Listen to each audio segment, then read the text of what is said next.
Hey, what's going on, everybody? Marcus Williams here, and welcome back to my YouTube channel where we dive deep into all things personal finance and wealth building.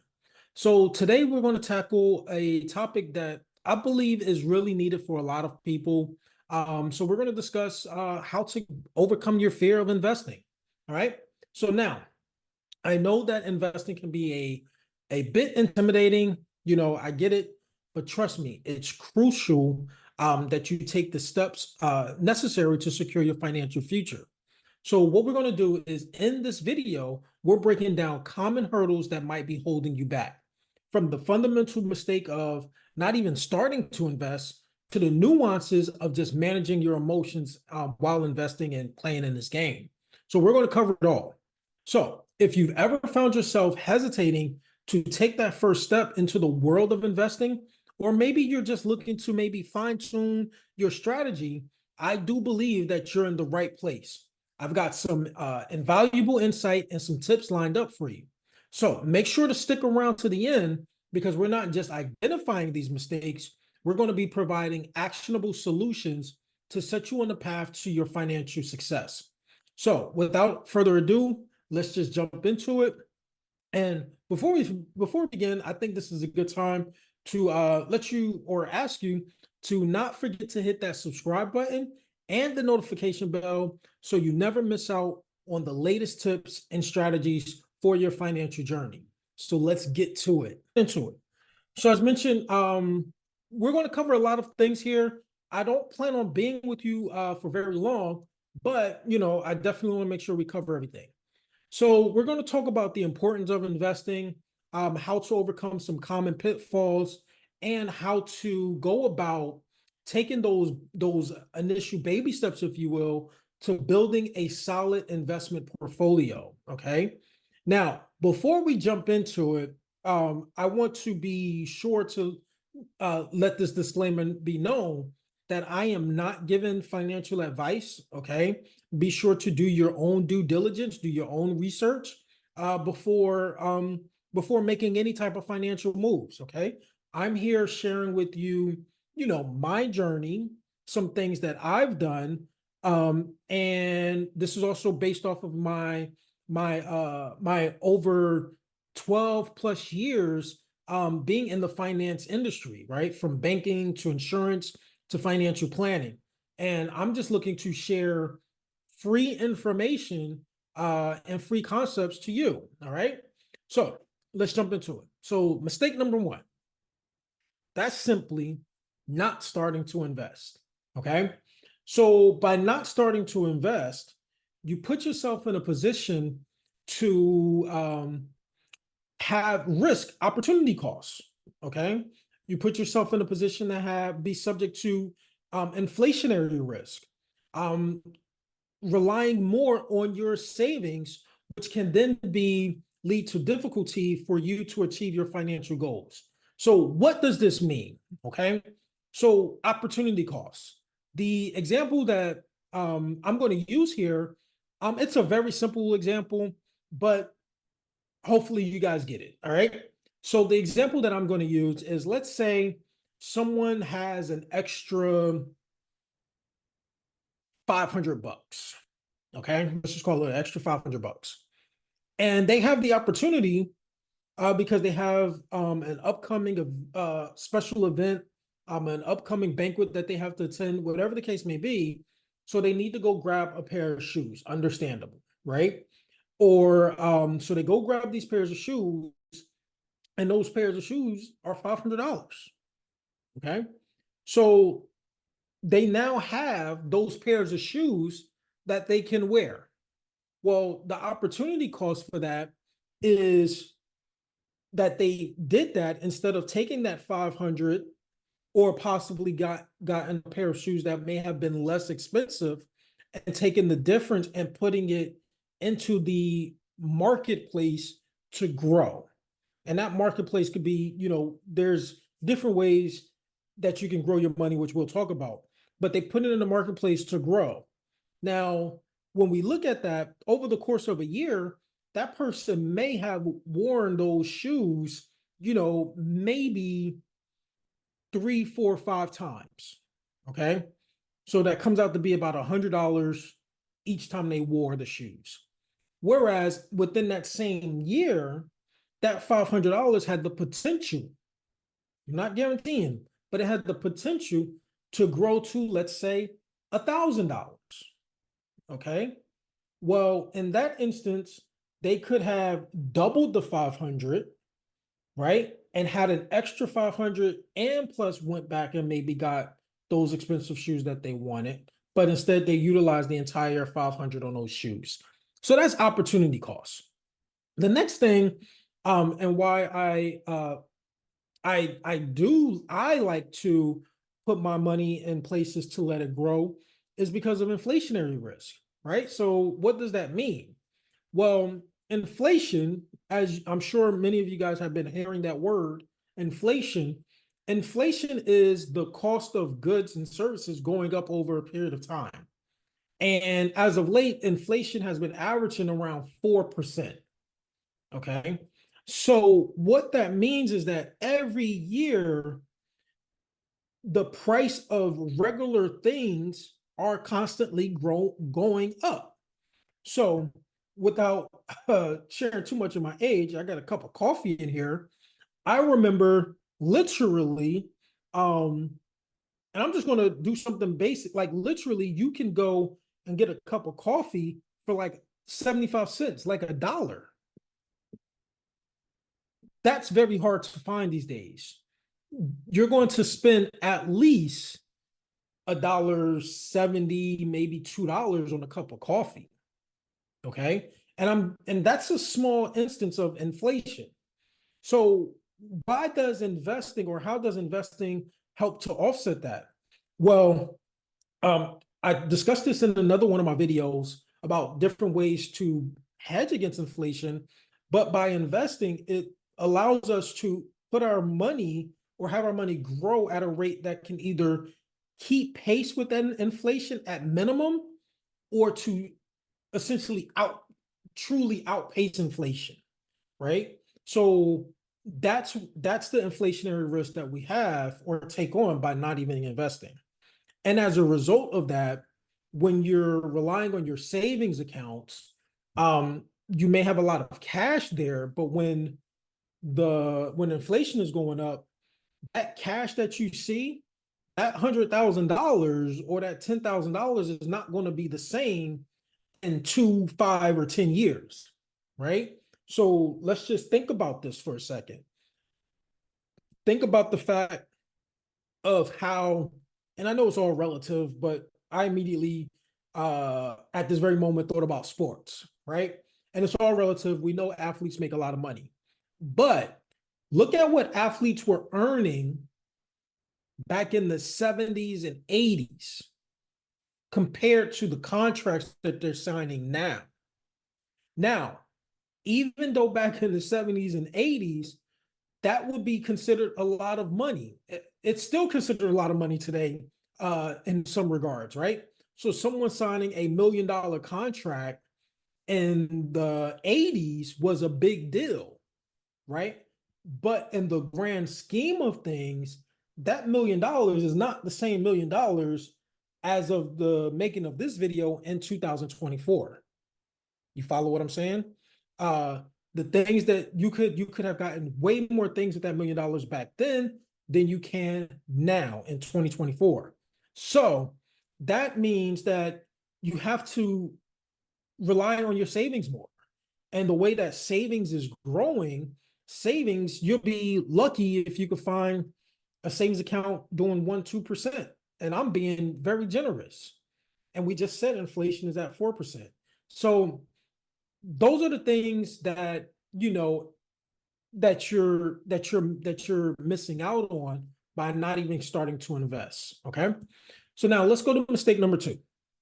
The next mistake is not fully understanding the investment. All right. So there's a lot of people who want to, so if they get past step number one, they may be following the advice of just a close friend who did something and they may have lucked up and it worked for them, right? Or they're following the advice of someone who who has not shown any type of success, but only luck. And if that's what they want to do, that's what they want to do. But you want to be sure to understand the investment of where you're putting your money, what you're putting your money in, how it works, okay? What's the inner workings going on behind the scenes? And so you want to be sure to also, you want to definitely be sure to consult with a professional, but at the same time, you want to take on the responsibility of making sure that you do your own research as well. Okay. So that way, my mentor always told me, when you, so as an example, when you do your research, when you do speak with a professional, now you can ask better questions. And I was told by my personal mentor that the better quality of a question you ask, the better quality of an answer you're going to get. Does that make sense? So you want to be sure to do your own research. And then if you're starting off, you may not want to get started in overly complex investments. Okay.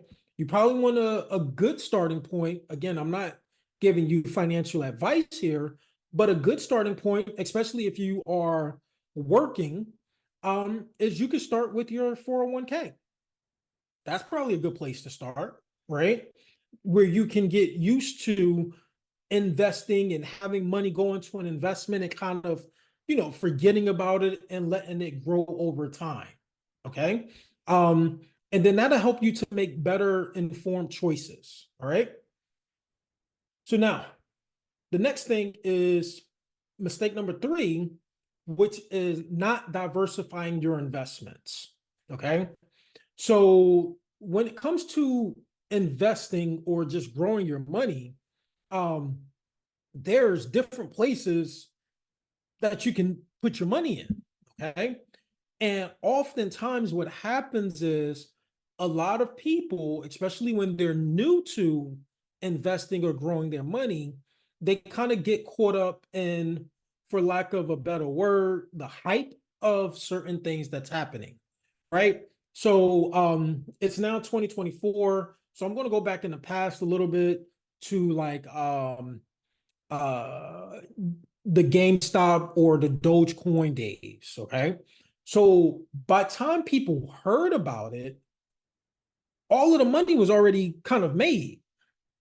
So people just put their money in this Dogecoin and they were dropping hundreds or thousands or tens of thousands into that one cryptocurrency. And there's literally thousands. And then when it plummeted, that was it. There's no diversification there. So as an example, and I'm not here to promote crypto, even though I enjoy and I've enjoyed and I had some good success in the crypto and forex market and still do. But even still, when I was investing in coins, I was diversified. I didn't just have it in one thing, right? Because you just never know. So how does diversifying like works? So you heard of the saying, don't put all your eggs in one basket, right? So as an example, I like to use the example of, like, let's say an elevator. Okay. So with an elevator, on top of the elevator, there's a bunch of cords that's connected to the very top of the elevator shaft. Okay. And those cords are there to hold the elevator up to allow it to go up and down. Right. And what happens here is that, let's say there's a malfunction with one of the cords. Okay. The elevator has a good chance of still moving up and down because it's being weighted and supported by all of the other cords. Okay. Now, if we take that and we say, let's just connect the elevator by this one cable, if you will, that's going to operate the elevator to go up and down, that could be done. Well, what happens if that one cord malfunctions? The elevator is done, right? And it's just going to plummet. It's just going to go down. Okay. So now, how does this work? So just utilizing stock, and I'm not, again, this is not financial advice. I'm not making any predictions. Do your own research, but I'm just using this literally for illustration examples.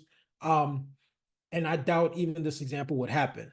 But let's say someone wants to get invested in Apple stock. Okay. Now, of course, that's one stock and it has the potential to shoot off and make you a lot of money. But at the same time, it can also completely drop, therefore causing you to lose all of the money that you put in. So how do you diversify that? Well, if you want, instead of just having one stock, maybe in your portfolio you have 3, 4, 5, 10, 100 different stocks. Then the next thing is maybe you might want to have some stocks that are in different industries.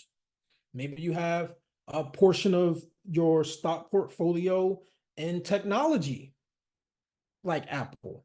Maybe you have part of your stock portfolio in oil. Maybe you have part of your stock portfolio in textile and industry. You get the point, okay? And then furthermore, maybe you can then further diversify that by maybe having your stock portfolio in large cap companies, small cap companies, mid cap companies, right? And then even furthermore, you can further diversify your investments by maybe having a portion of your stocks domestically. And as of this video, I'm in the US. So having US based companies that have stock as part of your portfolio, and then also having some international stocks as part of your overall stock portfolio, right? So that's how you can diversify. Another way is incorporating stocks and bonds into your investment portfolio, and incorporating stocks, bonds, real estate, incorporating stocks, bonds, real estate, crypto, and Forex, and so forth and so on, right? And then they all have these subcategories. So that way, if there is, let's say, an industry or internationally, or the different asset classes, most likely they're not all going to drop at the same time and possibly rise at the same time. So you get to capitalize on all of those gains, but also at the same time mitigate your risk. Okay. So hopefully that makes sense. So now mistake number 4, in my opinion, is now new investors not having patience. Okay. So they want that quick turnaround. They want that quick, right?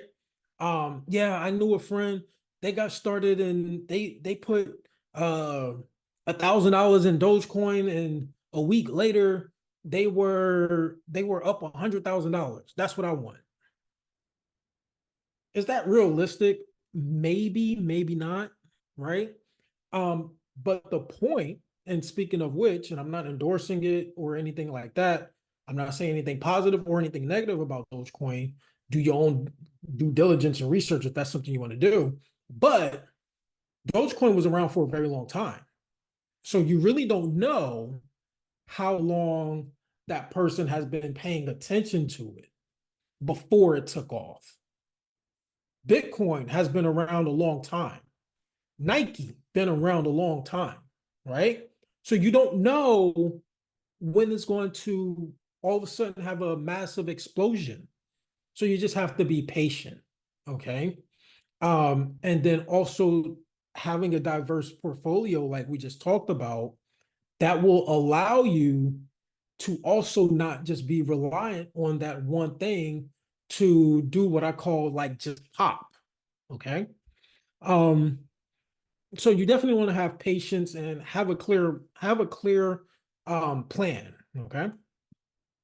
Which brings us to our next point, which is failing to have a plan.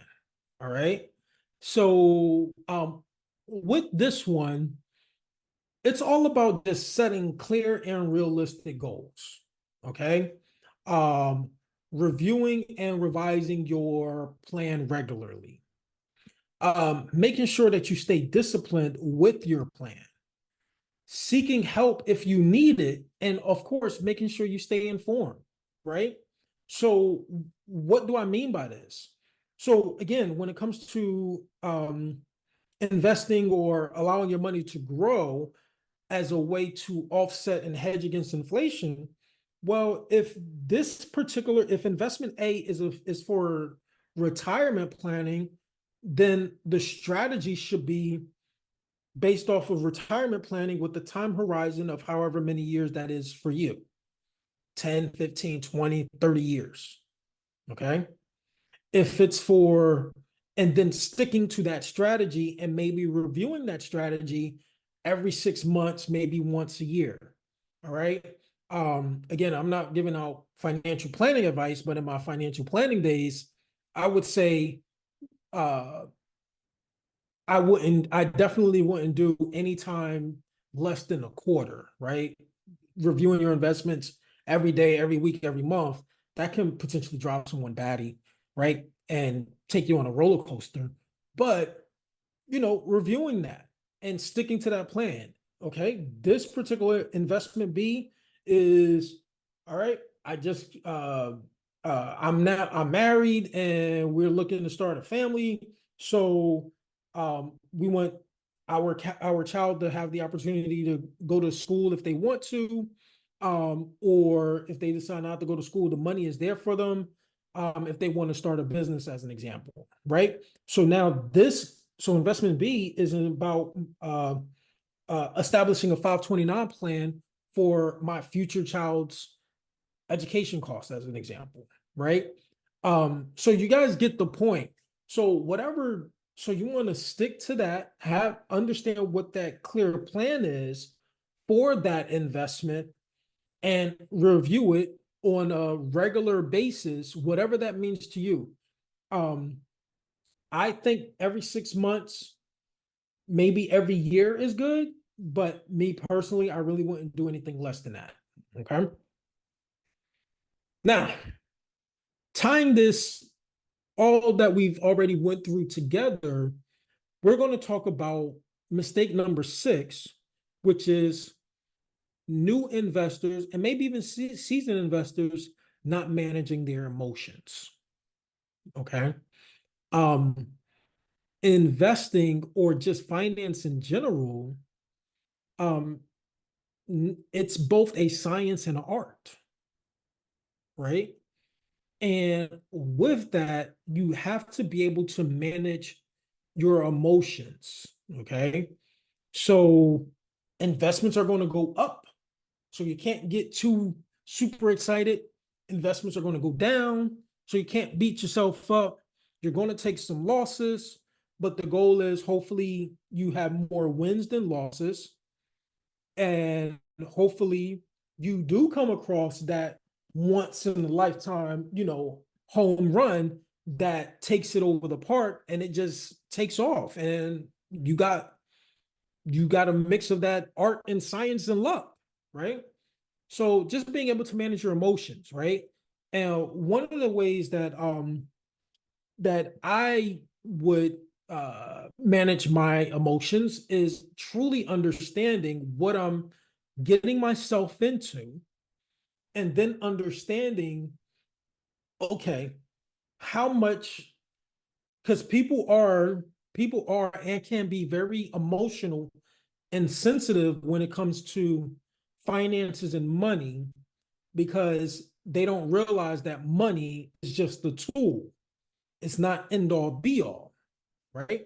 So, how does one manage their emotions? Okay, well, I'm interested in investing. I have this much money to play with or that I can put into an investment. Cool. So, you do understand that the upside for this money that you have to play with is literally unlimited. It can go up and up and up, right? Imagine that person who put $100 into Nike stock when it first came out, and maybe they never touched it yet, right? So there's unlimited upside, but this is how you can really, this is the trick to really how you can manage your emotions when you're new to investing.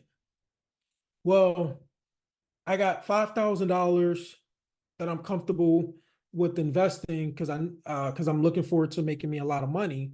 Well, here's the question. What's the most you can lose on an investment, right? The most you can lose in an investment is all of it. So the question is, well, 5,000 to play with, cool. But if this 5,000 was to, if that investment that this 5,000 is in or spread across was to hit a major snag and take a major downfall, are you going to be able to still sleep at night if that $5,000 is now zero? Now that's the question. That's that gut question, that gut hitting question that will determine if you're really comfortable with the 5,000. And maybe when you get asked that question or think about that question, well, you know what, since you put it that way, you know what, either yes, I am comfortable with that, I'm good, I really wouldn't do no more than that. Or maybe the person says, you know what, I'm glad you mentioned that. Maybe I might want to bring it down to half that and let's start with 2,500. Right? So that's how you can manage your emotions. So be real with yourself. Okay? You're not in the investment game to try to impress your peers, to try to impress the financial advisor or the broker that you're working with. You have a plan for your money. So be real with yourself. Okay? Um, Next thing is there's going to be ups and downs, and that kind of goes back to what we mentioned, not really looking at things on a daily basis because you'll send yourself on an emotional roller coaster. But maybe it's a downtime, and then it's just like, you know what, I'm comfortable. I didn't lose it all, right? Maybe you want to do some breathing techniques or something like that. But you just want to be sure to make some logical and informed decisions. And that's how that will help you to manage your emotions. Okay. All right. So hopefully this is all making sense. Hopefully you guys are still with me. All right. As we start to wrap it up, as I go over mistake number 7. And mistake number 7 is I don't want to say that would be silly to say that is my favorite mistake, but doing this to avoid mistake number 7 really helps put everything in perspective. Okay. So mistake number 7, it's following the 1/3 rule. Now, what is this 1/3 rule? Many of you guys may not have heard of this. Maybe you have. Um, it's the full name is called Rabu's 1/3 rule. You could Google it, you could look it up. Um, and it comes from a very good friend of mine's. I look at him like, like a brother. And at the same time, he's also a very close, very, very personal mentor of mine. Okay. So Rabu came up with this 1/3 rule. It's been published in Forbes magazine. I'll actually put the link in the description. Or if you're looking at this on a social media platform, I'll put the link in the captions as well. But this is how it works. Anytime you come across extra money, and that extra money could be bonus from your job, right? Maybe money from a side hustle. And definitely while we're on this conversation of investing, it could be your earnings or your profits from your investment. So what you're going to do is you're going to take that and you're going to split it up into threes. Okay. So let's say you have some passive income and you were able to produce $1,500 a month. So now you're going to split it up in thirds. So what you're going to do with the first third, or $500, is you're going to use that towards paying down some debt. Now, the way that this works is You're probably already paying debt, right? Assuming you have a mortgage, a car note, credit card, maybe you got credit card debt, maybe student loans, whatever the case may be, you're going to continue paying that. But now you're going to pick one of them, and I'll probably do a video on this. Um, the strategy that I would recommend is look at all of your debts and look at them according to interest rate. Take the debt with the highest interest rate. You're going to always make the minimum payment on everything, but you're going to take, in this example, that 1/3 of $500 and put it towards that debt. Okay, until that debt is now paid off.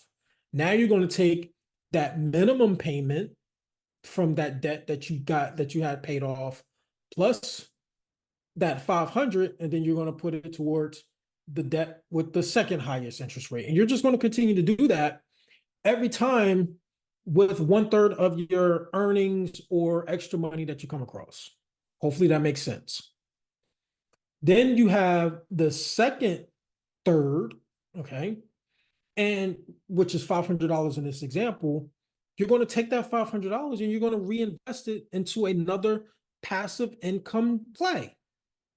So it could be taking 500 and putting it right back into that particular passive investment that made you the 1,500 in the first place.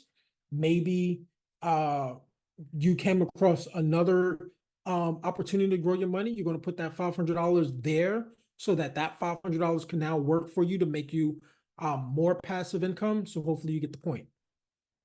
Then you're going to take the last 1/3 or the last $500 in our example, and you're going to split it in half. Okay, I'm going to split it in half. So using our example, that's going to be 250 and 250.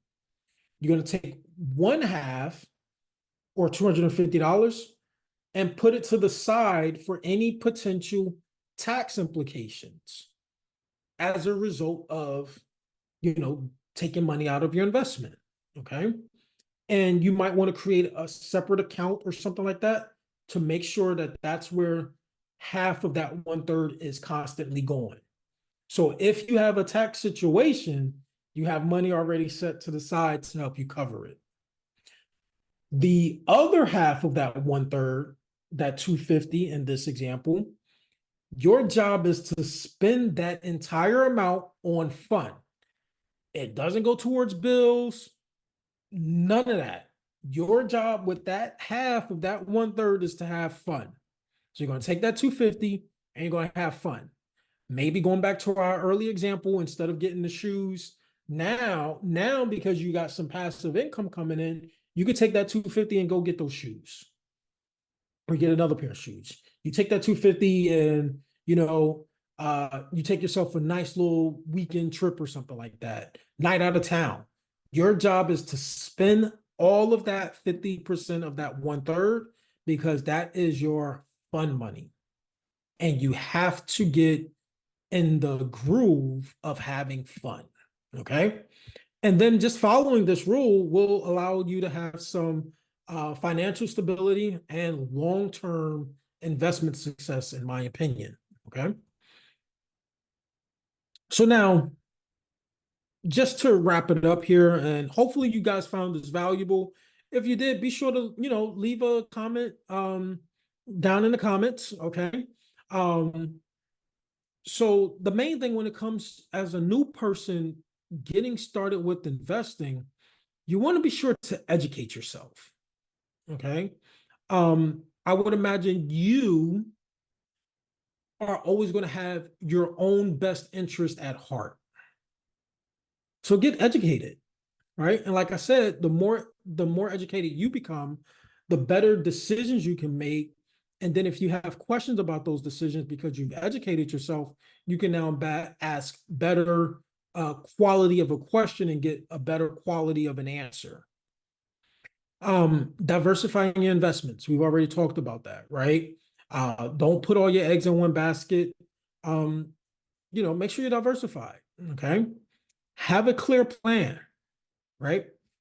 Just have a clear plan about what you're doing, what this money is for. So that can help keep you on track. The next one is making sure that you are managing your emotions, because investing can be emotional, right? Um, it has its ups and it has its downs. And then, like we said, following the 1/3 rule. I think it's a really good rule. There's plenty of things out there that you can follow. I really like the 1/3 rule, right? It really works. Um, and then going back to educating yourself, there's a lot of different resources for you out there, right? Obviously you're here on YouTube, so or you're watching this on one of my social media platforms. So there's plenty of other YouTubers, there's plenty of other people who also post content on finances, right? Maybe tune into their channels or tune into their pages, because they may be saying some of the same stuff, or they may say some stuff that might be a little bit different based off of their perspective and where they are in life. And then that can help you make the best decision for yourself, right? Um, you know, take some free courses, right? Um, do some reading. This is I have a goal on just reading this. I'm not uh promoting this or anything like that, but I'm reading The Science of Getting Rich, right? And that's just the book that I've chosen to uh I'll get into that. I've been reading this book over and over and over and over and over again. I'm not reading anything else. I just really put my time into studying and focusing on that. But there's plenty of books out there, right? You got that book if you like. You got Rich Dad Poor Dad. You got Cash Flow Quadrants. You got The Millionaire Next Door. You got Profits First, right? There's a lot of good books out there that will help you with your finances. Okay. So be sure to read. And if reading is not your thing, you can always look at audiobooks. Okay. Audiobooks is cool. I also do audiobooks. It's definitely a great alternative. All right. So with that, ladies and gentlemen, I'm done. I hope this was helpful to you all. I hope you found value in this, and definitely uh, be sure to subscribe, like, drop a comment. I like positive, thought-provoking conversations in the comment section, or if you found me on social media, you can shoot me a DM, right? Um, so with that, ladies and gentlemen, you already know. Marcus Williams, and I'm out. Peace.